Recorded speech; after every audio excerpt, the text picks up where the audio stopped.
And they are dusk active, so this was one of the species that actually is spreading because the light pollution doesn't bother it quite as much, but they do well around people. These are the ones East Tennessee children, really all over the East, caught as children because you're still out outside at night, you know, and you can see, and they're slow and they're low, so even children can catch them. Okay, so we're going to cross the river now. Oh, there's a deer. Oh, there's another one. Another one. And so look, we might see him running back across the river too. So,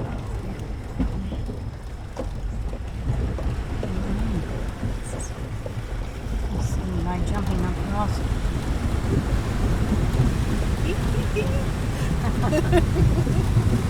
I was ready to leap out the first time.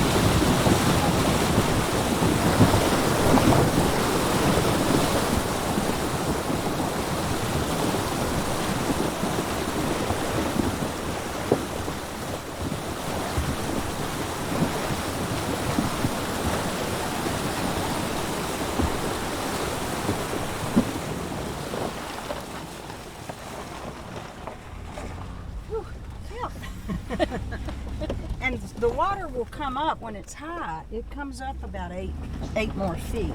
And so it's really something you don't want to drive across. No. Yeah, you can see all around your car. See them all starting. Can you see, Fiona? Let me see. In the distance. Oh, yeah. So they're all, and that's their Look. courtship flight. And see how they're kind of under this tree. They like the little bit darker. They kind of seek out the dark, and then as the sun goes down, they move out. But sometimes it's nice at this point because they're all kind of getting in the shadowy parts. So we're going to go down to that place I pointed out earlier because I think it would be a nice place.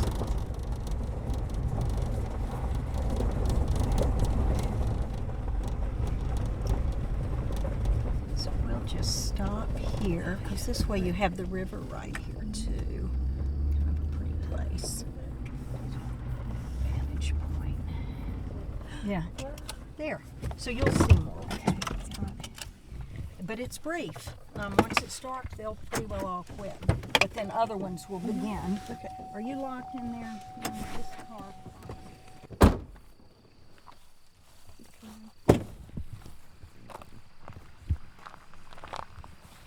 Okay, don't step any. Okay, there's at least 3. There's this one, there's that one, and there's a 4th one. One of these is a female. That's a male. But they're talking to each other, so stay really still. They can see us, but right now they're paying more attention to each other. There, that's going to be the female right there. Now, you notice, see there, he flashes, then she answers. But anytime you see a lot of them gathered on the ground, there's usually a female somewhere. Okay, there's that. Oh, these two are right together. He's lighting up the whole clover. Mm-hmm. Really bright. He's doing his I was best. interested in your microphone. Might be if you have a little blinking light. They're Sometimes like they little are. bright bees, aren't they? Gorgeous.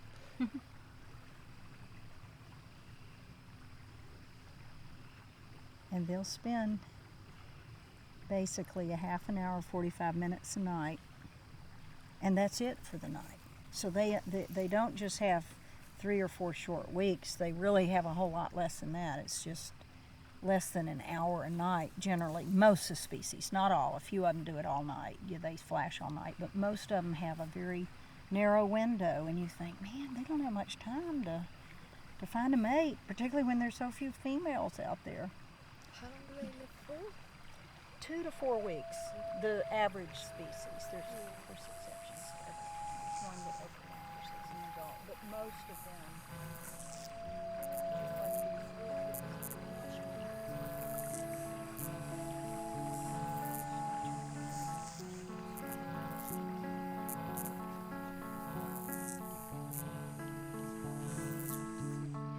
Big Dipper fireflies, Photinus pyralis, for Maya.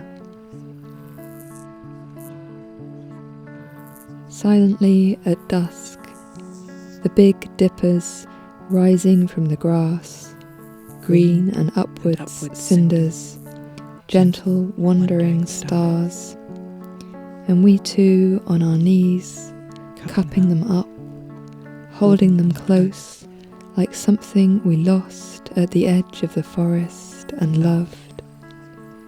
How we are enthralled as the soft globed flush in the lamp we make of our hands comes and goes. How we peer into the improvised chambers we make with our fingers to see them housed, their beetle wings striped like sunflower seeds, and the tender segments of their bellies glimmering like tree sap breathing an emerald electric pulse. And though we've been disenchanted, strangers to ourselves, in multiple prisons, unleaved, unskied, I've been ready to lie down, dearest dust. I have wanted to die. Once more in wonder, the raw green girl who lives in me still trembles, ignites, and we open our hands like books, let them fly.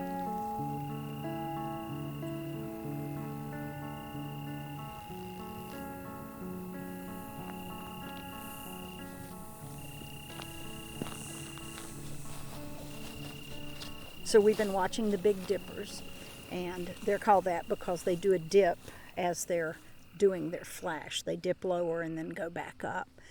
Pretty soon we're going to see the Christmas lights, and they'll be all in the trees glittering and beautiful.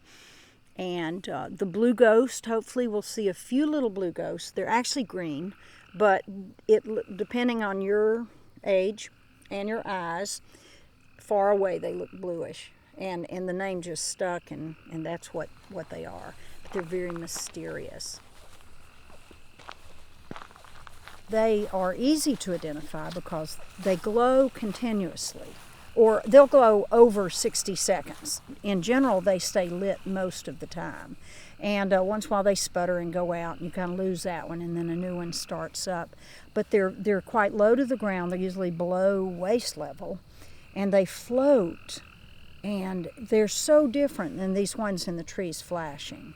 And they're fairly easy to catch, so you can also catch them and look at them. They're little bitty. You'll be shocked by how small they are. Their females look like a grain of rice.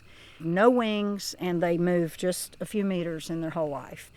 And so they can't flap their wings and knock the male off. They can't get away from the male. So they don't get to exhibit the choice of the females who have chosen to evolve further and evolve wings. But they devote 100% of their energy, almost 100%, to their eggs, and that's it. Where the females with wings have to devote quite a bit of energy to developing further, developing wings and the wing covers we call elytra, and flight takes energy, all of that. And so they are sort of multitasking, where these little apterous females, the females with no wings at all, they guard their eggs. So they're kind of little prisoners, and whatever male gets them gets to mate with them. But they invest the rest of their life in those eggs. They don't just lay them and leave them.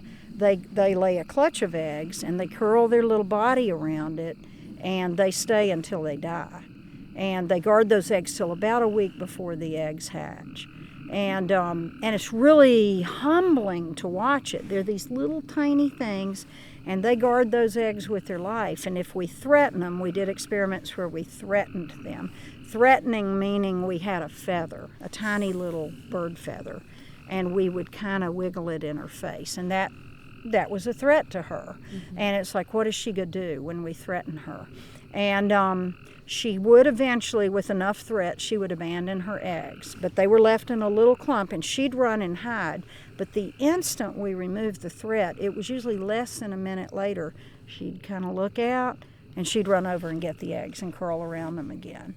And, it was just, it's an amazing thing to watch, because we had, in my head, I'd always thought, oh, well, they're the primitive ones. Those females are primitive because they don't have wings and they don't look like the males and they can't really move very well. But in the end, they might be the most highly developed because they're showing maternal care.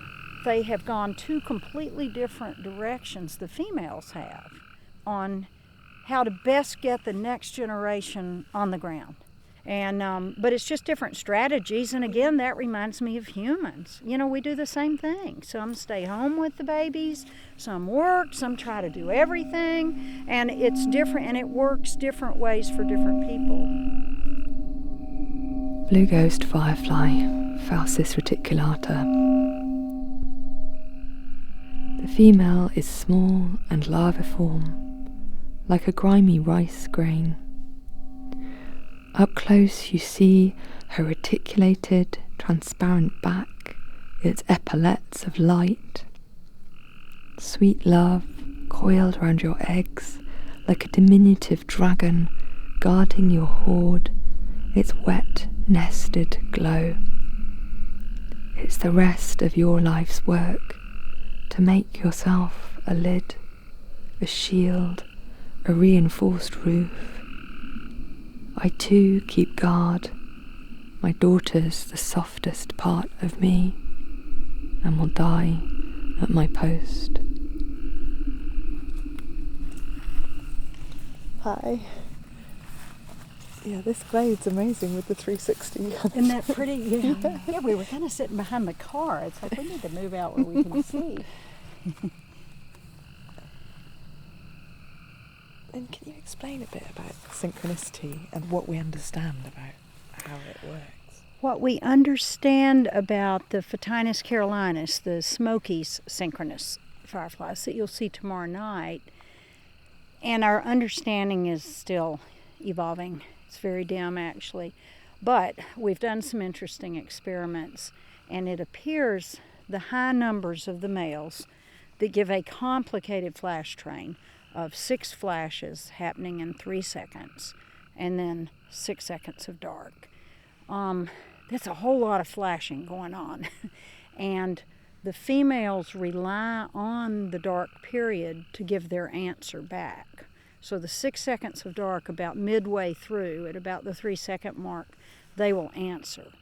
And so if you have thousands of fireflies all flashing like crazy and there's never a dark time, they're going to have trouble seeing the female. And you'll see it's very visually confusing. It's hard to follow an individual because there's so many of them if you're there on a peak night.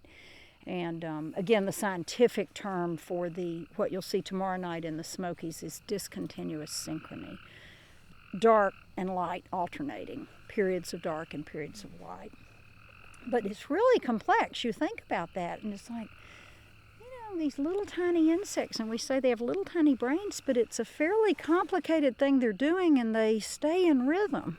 So they can either count, or it's, I'm sure, neurologically controlled, but it's quite complex. It's not just simply flash, flash, flash. It's all about the communication with light. And the dark period, a predictable dark period, gives the female time to answer. Yeah. How much emphasis that puts on listening, like that synchrony is not all about making noise. There's this space of listening to listen for the female's back, isn't there? Yes, it's listening through the light. Yeah. Yes, it is. You have to have that quiet time. Yeah. Just like often if your life is so busy, you feel like you hadn't had time to think. Yeah. And that's true. You need that dark time or that calm time to answer, and then they can see you among all the flashing lights. If everybody goes dark at once, you can see better, that one light. Yeah. And that's the light that matters.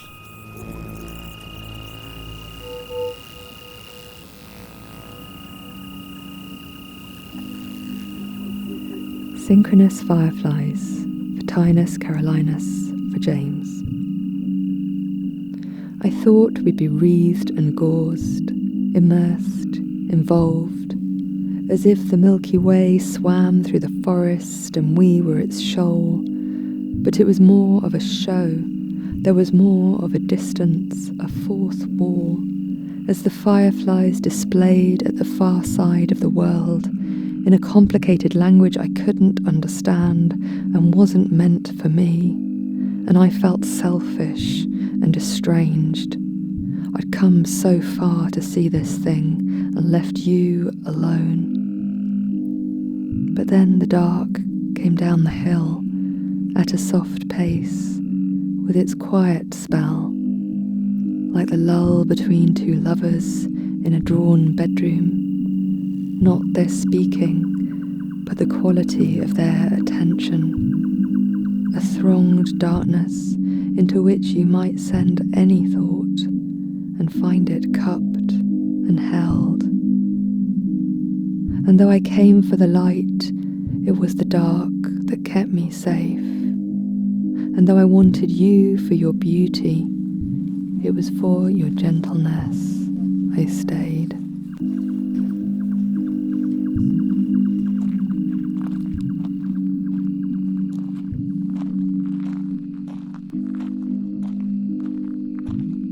I get sad when I drive through some of these beautiful subdivisions in Knoxville, these huge homes and these yards that don't have a single weed in them.